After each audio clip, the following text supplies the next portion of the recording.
It is the end of the worst war in human history, but yet the conflict isn't over yet. We're going to take a look at the consequences of the victory of the Western allies, Britain and France and the United States particularly, and the Soviet Union, and how that eventually leads to what becomes known as the Cold War. Now, the conflict really begins before the war in the attitudes in the United States that were distinctly anti communist and the anti capitalist ideas in the Soviet Union. And so, as both sides they are destroying the Nazi German military in the Second World War, eh, what that results in is not just simply the end of the war, everybody goes home, but instead now you have millions and millions of Soviet troops occupying all of Eastern Europe and millions of Western, British, American, and French troops that are now in Western Europe.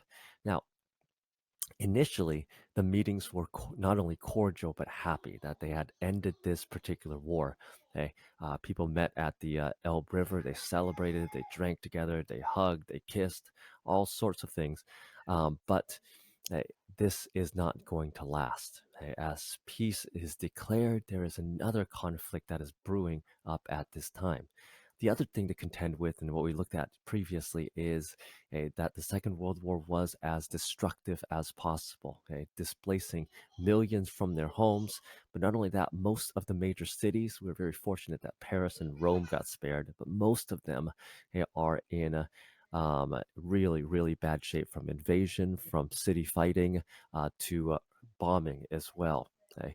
All the while within, and this is the city of Berlin here, the famed Brandenburg Gate that we see right over here.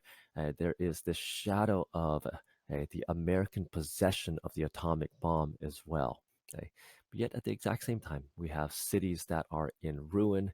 It's one of my favorite pictures here of this guy hanging out in his old home, except he's missing maybe a wall or two. But again, Europeans did as best as they could to quickly rebuild the ruined cities from war, to deal with the homelessness that occurred because look, homes were destroyed and people were displaced, or people who were in cities that they were not from initially. But Europeans went about quickly to rebuild as quickly as they can. eh. And what we have at the end of the war is that you have, in a sense, two militaries with two different ideologies in both sides of Europe. Again, this is just simply where the Western allies ended up. And this is where on the other end here, where the Soviet Union and its army ended up.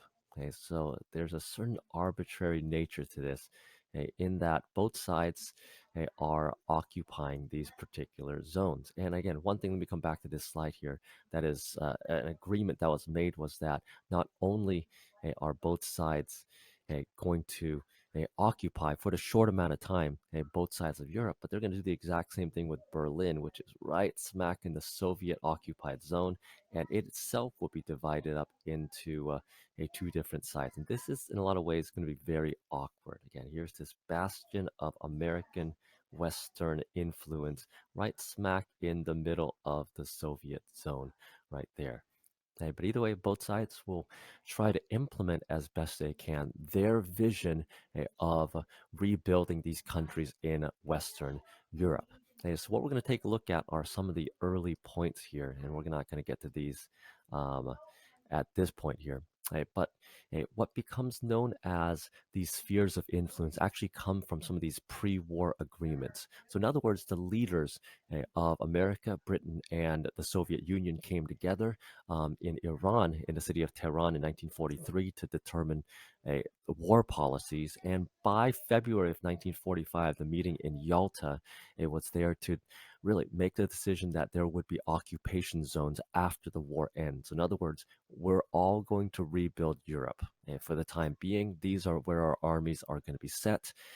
And what they're going to do about it is going to be determined particularly at the Potsdam Conference in August of 1945.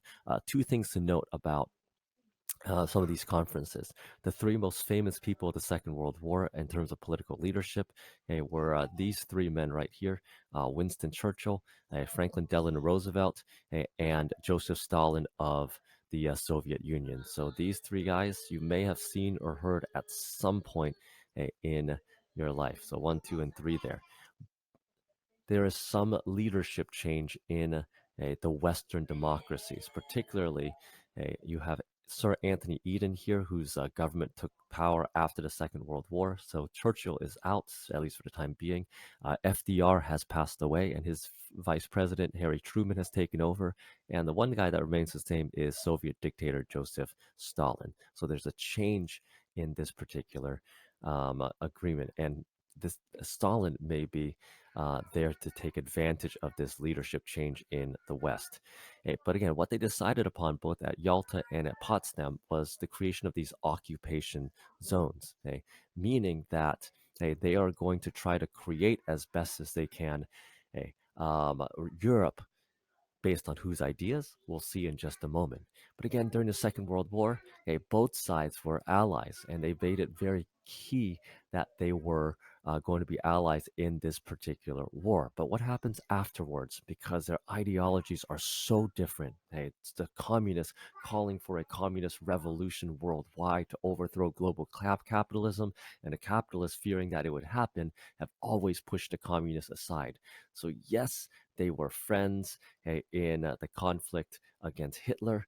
But what happens now when this sort of, in a lot of ways, this odd couple now has to work together to rebuild the world? And it's not your ordinary friendship. And it's hard to have a friendship when both sides really fear one another.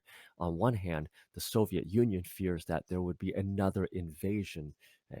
If you go all the way back a few hundred years, Napoleon's invasion, the invasion from Germany and Austria in the First World War, Germany's invasion in the Second World War, and now all of a sudden the United States is playing a major role in Western Europe. There is this fear that they would be invaded once again. Okay? On the other hand, the Western allies are looking at the aggressive moves made by the Soviet Union. Again, the Soviet Union wasn't innocent in the Second World War. They had actually taken territory and attacked other countries themselves here. And so it looked like they were now getting their hands on Eastern Europe and perhaps even more. So there is this dramatic fear on both sides that either side is going to attack and intervene here. But again, the Soviet point of view and the American point of view are going to be different. Okay?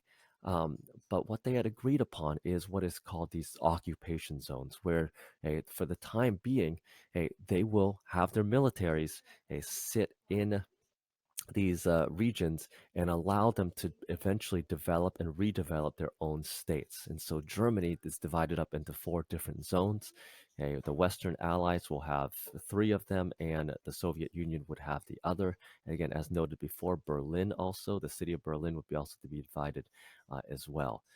But what we get the sense of is this, and here's the key difference. Whereas these were occupation zones, with their armies keenly entrenched in these particular regions, they're going to start to play a role in the recreation of these new governments that are in hand here. So, the type of governments, the type of policies that these states are going to develop, as it turns out, is going to be distinctly capitalist in the West.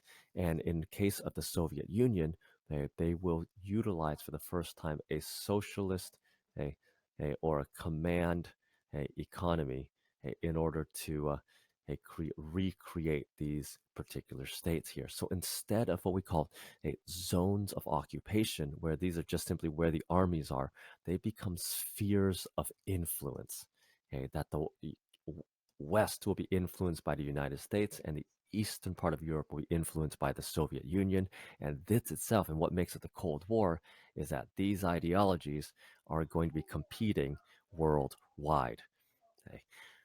Maybe there's a hope. Maybe there's a hope that there will be more than just simply this conflict once again. And that might be the United Nations, this international organization that will not only secure the peace, but also determine things like international law international security, the development of poor states, especially the countries that are declaring independence at this time, a push for racial, particular social equality across the world, in making these key decisions, and particularly again securing the peace.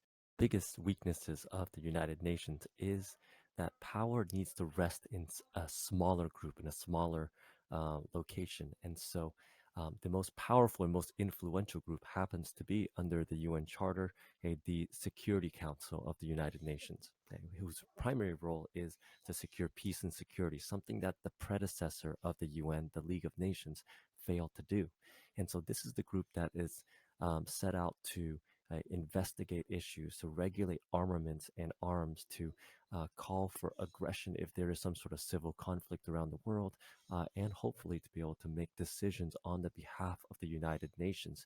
And because it is so important, they are going to allow for participation from all across the globe, but then also ensure that the most powerful states always play a role on the Security Council. So, yes, there are a number of what we call rotating seats. So, in other words, there are 4 seats out of the 9, whereby at least 4 countries in the world will get a chance to be part of the Security Council. So during one session, it may be Iran, Mexico, Argentina, and Angola, for instance, and it'll rotate from there. But there are 5 permanent members.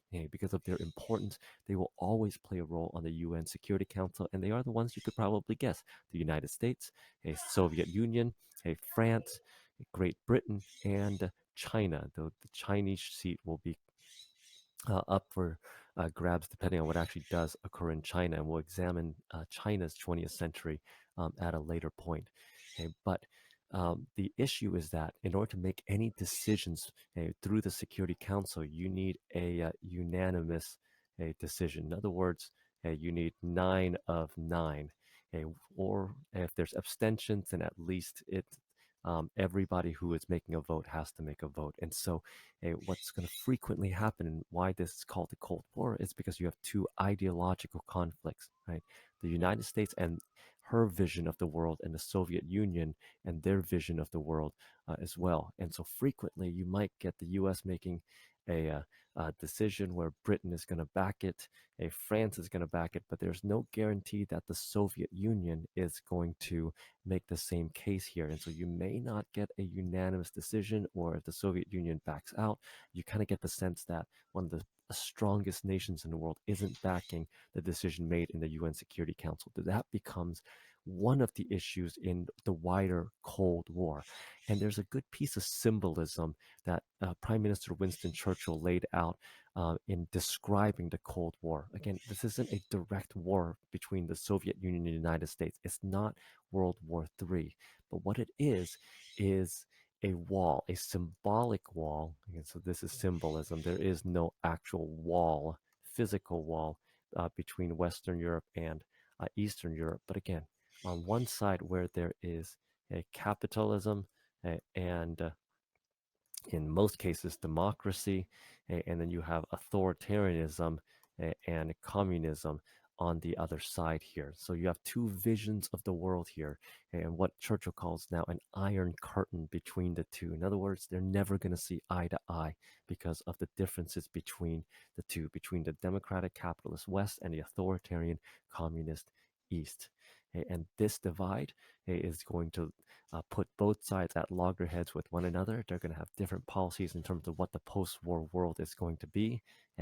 But yet it's also going to lead to actual real wars in places where, particularly in new states, in these free independent states that come out of the Second World War, the former colonies of the world, whereby they're going to have to choose. It's either one vision or the other. And frequently, both the United States and the Soviet Union are going to use and we've used this term here, they're going to use their influence to try to make sure that it's their vision that gets implemented into these particular states. Okay. All right. So with that, a bit of review here.